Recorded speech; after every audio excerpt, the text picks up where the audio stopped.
Calaroga Shark Media. Hi there, I'm Johnny Mac with 5 good news stories. This is kind of cool. The San Diego Zoo Wildlife Alliance has found a way to bring the zoo to children who can't visit in person. It's the Wildlife Explorers Channel, a 24-hour streaming service now available in more than 400 hospitals and medical facilities across 48 states and 12 other countries.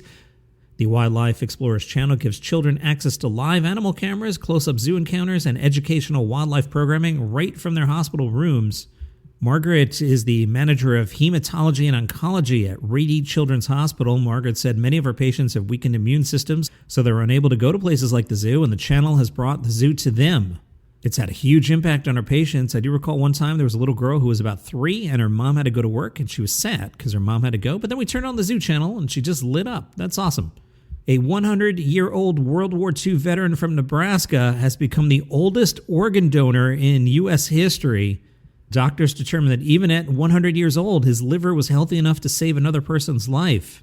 Dale passed away in February, and then his family learned that his liver was still viable for transplant. Officials from Live On, Nebraska explained that the liver is unique among human organs because it constantly regenerates, meaning its effective or functional age is often less than 3 years old. That made Mr. Steele, at age 100, eligible to become a donor. His son Roger said the family didn't hesitate. Roger said, "We thought this is the kind of thing, if he were able to be asked, he'd agree to it. I just know his response would be, well, if I can help anybody else, fine."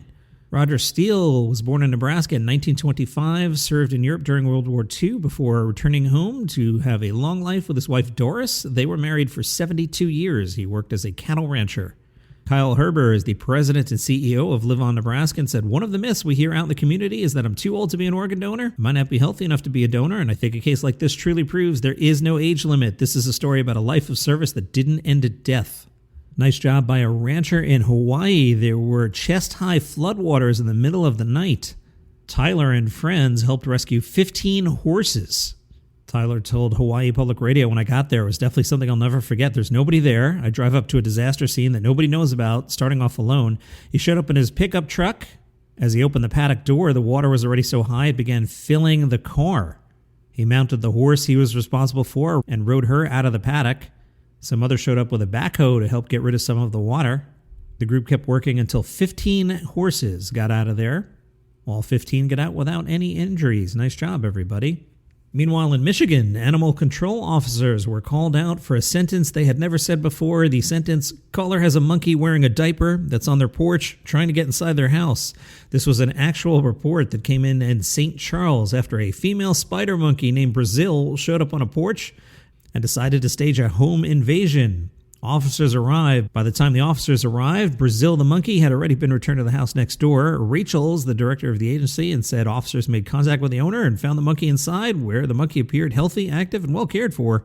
Now, interestingly enough, this monkey's owner is the same woman from 2017 who brought a monkey into the Bay County Court facility hidden inside her purse. That monkey reportedly went through the X-ray scanner with a handbag. And if you're wondering if any of this is legal, yes, in Michigan, there are apparently no state laws prohibiting monkeys as pets. I might have to start hanging out at the Philadelphia International Airport. They set the world record involving cheesesteaks. It was National Cheesesteak Day. Airport restaurants teamed up with the City of Philadelphia Department of Aviation to assemble what Guinness recognized as the world's longest line of cheesesteaks. This was on the concourse between Terminals B and C, and featured 1,291 cheesesteaks lined up in a single record-setting stretch. Organizers used 225 pounds of cheese sauce, 990 pounds of shaved beef, and 1,291 foot-long rolls to pull off the record.